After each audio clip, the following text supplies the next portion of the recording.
नियम नंबर 14 में दिया गया है यदि ह्रस्व स्वर के बाद पद के अंत में अर्थात शब्द के अंत में ग न या र हो और बाद में कोई स्वर वर्ण हो तो ग न और र का द्वित्व हो जाता है। इसके पहले पढ़ चुके हैं द्वित्व मतलब डबल हो जाएगा, संयुक्त हो जाएगा। ठीक है, एक चीज ध्यान देंगे, कहा यदि ह्रस्व स्वर के बाद पद के अंत में अंग न या र, ह्रस्व स्वर के बाद ही होगा। तो यहाँ न देखिए, इस न के पहले ह्रस्व स्वर है। Yes sir. यहाँ ग के पहले ह्रस्व स्वर है। य में स्वर है ना, य में अ है। यहाँ र के पहले ग है, ग में अ है। यहाँ न के पहले य है, य में अ है। यानी यह जो नियम है, इस नियम पर उदाहरण एकदम फिट बैठ रहा है ना,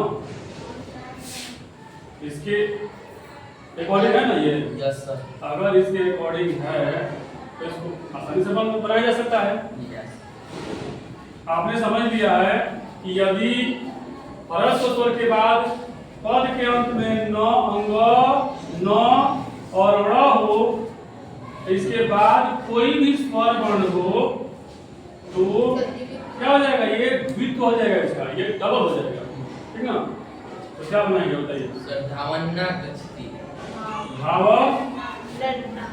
ये डबल हो जाएगा। ठीक है, ये हो जाएगा डबल। और आगे देख रहे हैं आ है तो इसमें क्या करेंगे, आ कर देंगे इसमें धावन्ना। और अंतर देखिए, जब हम संधि करते हैं, मेरे संधि से स्वर संधि करते हैं तो अंतर, यह जो प्लस का चिन्ह है, प्लस के चिन्ह के बगल वाला और इधर वाला। ठीक है, यानी दाएं बाएं जो शब्द होता है, दाएं और बाएं जो शब्द वर्ण होता है, उन्हीं वर्ण में परिवर्तन होता है। उनके अलावा बाकी जो भी शब्द होते हैं सब जीव कहते हैं उतार दिए जाते हैं, उसमें कोई परिवर्तन नहीं होता है। तो क्या करेंगे, अब तो यहाँ तक हो गया ना, गच्छति उतार देंगे, गच्छति। ठीक है, ठीक उस प्रकार से क्या हो जाएगा, क्या क्या करेंगे, एक अंग जो है वह हलांत में रहेगा। ठीक है, दूसरा अंग जो होगा उसमें क्या करेंगे, आकार लगा देंगे, आ लगा देंगे, और ये जो करते हो प्रत्यंगात्मक हो जाएगा। कोई समस्या नहीं सर? ठीक बैठा ना, नहीं तो ऐसे करना पड़ेगा, नहीं तो ऐसे करना पड़ेगा, ये अंग कर देंगे। ठीक है, फिर इसी में अंग कर देंगे, आकार दे देंगे, आत्मा प्रत्यंगात्मा। थोड़ा सा ये टॉप हो जाएगा, जानते हैं। इसके लिए आपको क्या करना पड़ेगा, 2 लाइन लेना पड़ेगा, या इतना छोटा लिखना पड़ेगा कि समझने वाले को समझने में परेशानी होगी। तो इसलिए ये जो है ना, ये पुराना नियम है, नए में ऐसे जोड़ा जाता है, नए में ऐसे जोड़ा। हालांकि ये भी पुराना ही है। संस्कृत में अक्सर देखिएगा कि जो संयुक्ताक्षर होता है, जैसे गंगा लिखेंगे, अंग नहीं लिखे, जैसे लिखते हैं गंगा, तो अंग कर देते हैं। ठीक है, इसी में गंगा ऐसे लिखते हैं, जबकि गंगा ऐसे लिख सकते हैं। ठीक है, ऐसे लिखने से होगा क्या कि लाइन अलग से आपको लाइन की आवश्यकता नहीं पड़ेगी, या जगह की कमी नहीं होगी। और इसमें क्या होता है कि थोड़ी सी लगता है कि कंजस्टेड हो रहा है वहां पर। जब हम नीचे उतरते हैं और नीचे जब पंक्ति लिखते हैं, उस पंक्ति में समस्या होने लगती है। ठीक है, तो बेहतर यही लिखना होगा। ठीक है, बेहतर ऐसा ही लिखना होगा, ऐसा लिखना बेहतर नहीं होगा। हालांकि ये गलत नहीं है, ये सही है, ये भी सही है। अब यहाँ सुगढ़ प्लस क्या करेंगे,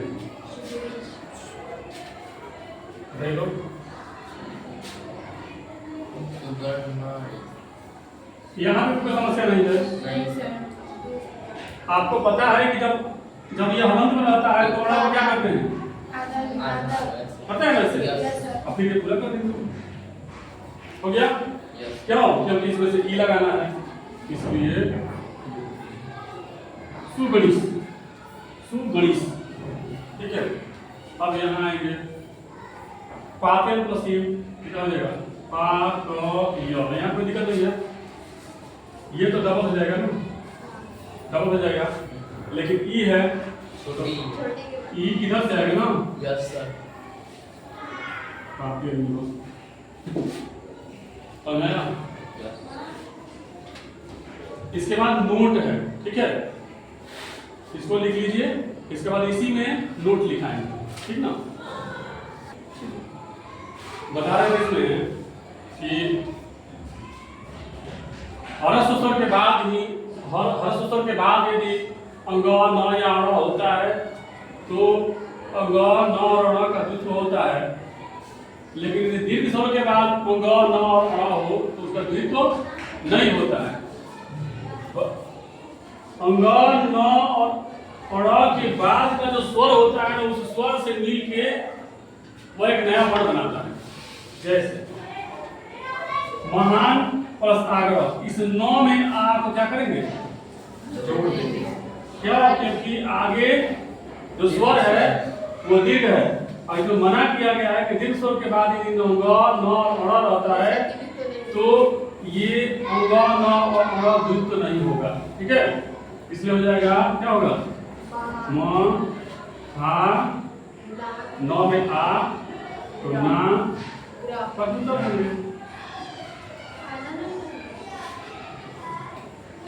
हो गया? और नया तो ये ध्यान में रहेगा कि हर्ष स्वर के बाद ही रहेगा तो होगा, हर्ष दीर्घ स्वर के बाद रहेगा तो नहीं होगा।